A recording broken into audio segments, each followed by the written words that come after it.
Hello everyone, this is a little pre-edit before this video starts, and that's because I've got quite the story to share with you. This video was supposed to be with you on Friday, and unfortunately upon uploading I was hit with a ton of copyright marks where it was not allowing the video to be visible in several regions, and a lot of it was revolving around the trailer footage of Clown in a Cornfield. I did look into it because I was pretty sure that this all fell under fair use, and I haven't had any issues with this approach to my videos in the past, and I could have disputed it, but to be honest, it would have just been a very long and arduous process where I probably still would have lost anyway, because I am the little guy in this situation and they will find a way to shut it up if they can. Clearly they didn't like what I had to say about the movie. And I am very petty, so don't you worry, I have absolutely figured out a way to get around this without infringing on any chance of fair use, and they are not going to like it at all. I will be getting the last laugh on this one, even if it means re-editing the video. This one might be slightly more audio based for you good viewers, but on top of that, some of you in the UK will know that we have had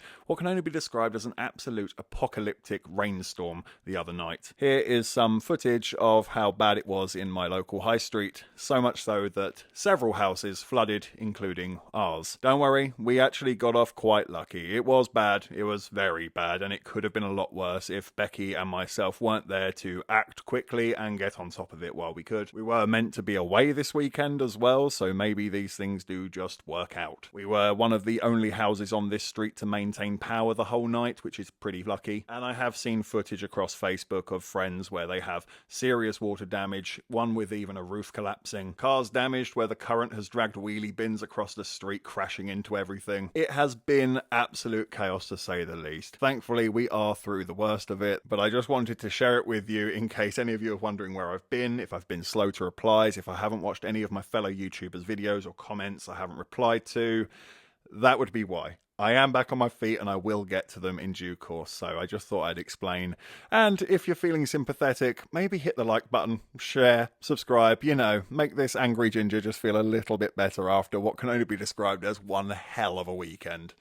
Anyway, mini rant over, enjoy the video. Thanks for watching. Hello everyone and welcome back to IMO Reviews, and we're back with another movie review catch-up. Starting things off with Clown in a Cornfield. I can't say I had the highest expectations for this one. I wasn't even entirely sure if I was going to check it out. I can't say the marketing for it did anything to pull me in. It really is simply the fact that I review movies that I bothered to check this out. And yeah, it pretty much was exactly what I was expecting from it. Completely unoriginal and pointless. Just another slasher movie. And I suppose on some level, if that's what you're looking for on a spooky night, then there's nothing really wrong with that. And the film is somewhat competently made. I do get a little bit of the feeling that the film somewhat knows that it's stupid as well. It does feel like its tongue is in its cheek and it is just having fun with its idea. It's just the right amount of cheesy. There are some fun deaths in there. I can't say I'm absolutely furious about it, but I also can't say there's anything special about it or interesting that you really need to rush out and go and see this. I don't think there is one single original idea in this entire movie. It very much just takes bits, ideas, themes of far better horror movies. I mean, it's a bit obvious, but yeah, there is a little bit of Pennywise from Stephen King's It in there. There's definitely elements of Scream to it as well. It kind of reminded me of that Eli Roth horror movie Thanksgiving from a few years back, and I might be reaching a bit with this one, but I'd even say there's hints of Stranger Things going on in here, and it ends up just being a bit of a pointless mess with a real identity crisis. The only time it really shined was in its goofy cheesiness and its kills, and that just isn't enough, unfortunately. If you want to watch it with friends and alcohol and talk through it, then sure, check it out. But apart from that, I'm going to give Clown in a Cornfield a 3 out of 10. Next up is How to Train Your Dragon. And to be honest, I don't really want to spend that long talking about this movie because I just feel like a broken record at this point. Everything I've said about every single one of these other Disney remakes are completely and utterly applicable to How to Train Your Dragon as well. A shock horror. Only reason I bothered to check this out is I knew that my viewers would want to see me suffer through this. My biggest head scratch with this movie is that the original film is only 15 years old. It's not even old enough to order a drink. Let the damn thing grow a nostalgia before you remake it. God. It almost comes across that you hate the first one so much that you felt the need to do it again. And yet that's clearly not the case at all because it's almost entirely shot for shot. Which then tells me that the first film was absolutely perfect the way it was and then we don't need a remake. And we're proving that with a remake. And I'll be dead honest with you, I had to go Captain Blackbeard on this one, if you catch my drift. Aren't interested in whether or not it's a good film, they're interested in whether or not it makes money. So I listened to that argument, and even as a critic, I decided to not put my money towards these, because I can't stand them. Probably shouldn't say that online, but that's how angry I am about these bloody films. I can say this, it isn't all bad. It isn't the worst Disney remake. It is arguably the most pointless. The acting is pretty damn bad. The guy playing Hiccup is awful the whole way through. Gerard Butler just looks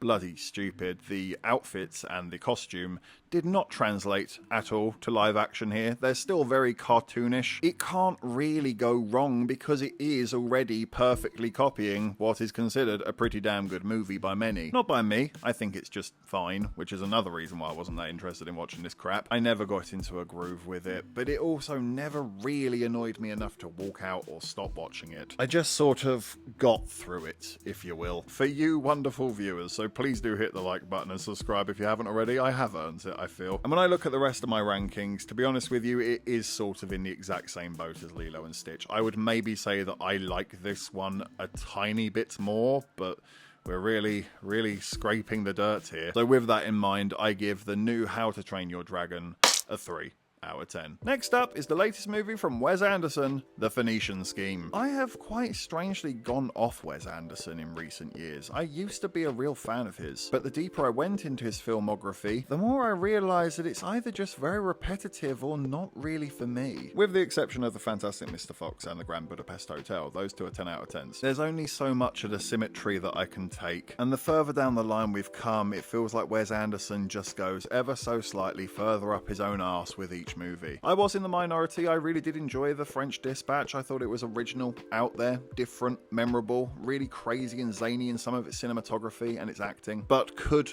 not for the life of me stand Asteroid City. My god, you would have to pay me several £1,000s to sit through that hell again. It is up there as being one of the most obnoxious movies I've ever had to sit through, and it kind of was the straw that broke the camel's back with me, especially after when I found out he got really annoyed with all those TikTok trends where they were replicating his style, which was kind of a dick move considering it was clearly done out of love and respect. I think he hated it because the average Joe so simply recreated his style of which he's built an entire career on, but you know, that's just me. But I can gladly say that I do at least think The Phoenician Scheme is a step in the right direction. Wes Anderson's head may have come ever so slightly out of his backside. Not fully, but slightly, because The Phoenician Scheme felt like Wes Anderson remembered to have fun with the film, which he certainly forgot to do with Asteroid City. Straight out the gates, it gets right into it with crazy antics, shocks and twists that you don't expect, sharp, witty dialogue that will make you laugh and smile the whole way through, crazy, interesting characters that you can't get enough of, performed brilliantly by awesome actors. For a large part of this movie, it did feel like Wes Anderson was back on track, but the film sadly can still be quite snobby and pretentious. The plot becomes so unnecessarily convoluted in accounting and numbers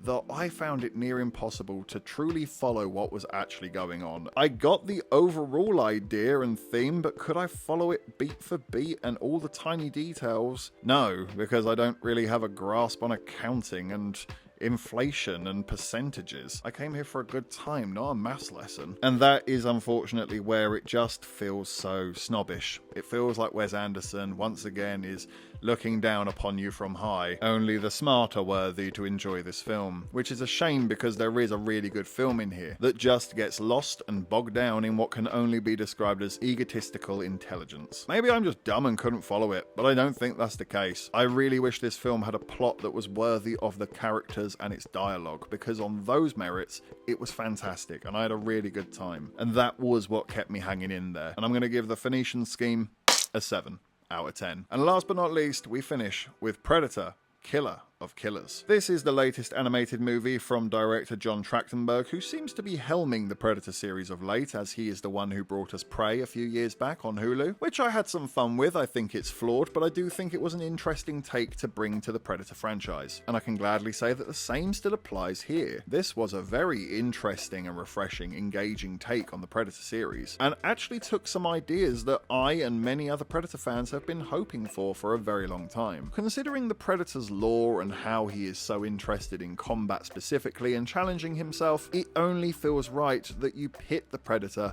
against interesting parts of our history, not against a xenomorph, for God's sakes. Many of us have wanted to see the Predator go back to feudal Japan and fight samurai, or take on the Vikings as they lay siege to lands in the north. Well, Predator Killer of Killers answers those questions and gives the fans exactly what they want. Even in being animated and in an anthology where we have these three separate stories that all tie into one narrative, is a very interesting and refreshing approach to this series that I have not seen done before, and is very brave, and it did work. I have to give them a huge amount of credit for that. And I liked each individual story, and I thought they captured a great tone for all of them. The combat was good, the animation was good, the characters were good. I really was engaged with this from start to finish. But unfortunately, there are some problems with the movie that I just can't look past. As much as I enjoyed the animation, there was a part of me that just half wished that this was live action. The animation is amazing, and I really did enjoy it and find it very refreshing, but yeah,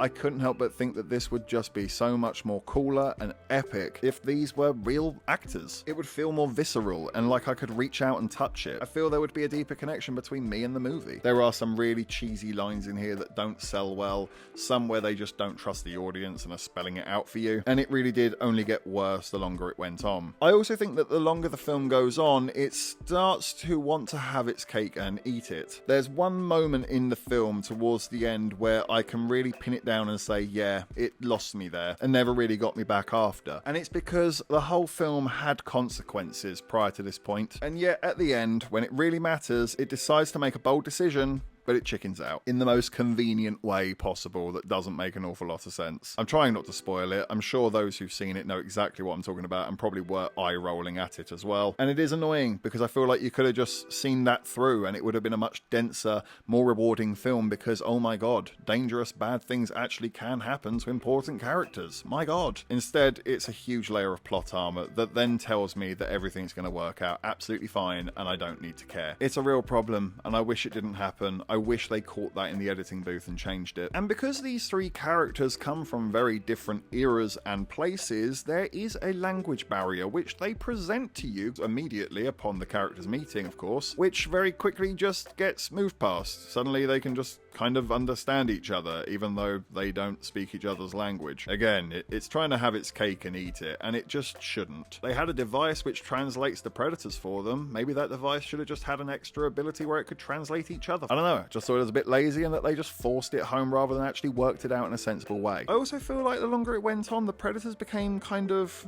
crap and not that threatening anymore. They started off very threatening, as they should be, but that was when there was only one of them. So why is it when we're absolutely surrounded by them, they seem to be really easy to just deal with now? I don't know, they really undermined them, undersold them. Again, I think some of that's that plot armor that I mentioned. It's a shame. That third act is really rocky and bumpy and it doesn't need to be, and it could have been a knockout film. And to some degree, it still is, and I'm still going to score it very highly and recommend it to you, because it is good fun, especially if you enjoy the Predator franchise. I'm going to give Killer of Killers an 8 out of 10. Thank you for watching this review. Please be sure to hit the like button, hit the subscribe button if you haven't already, and please do hit the comment section as well. Have you seen any of the movies that we've discussed today? What did you think about them?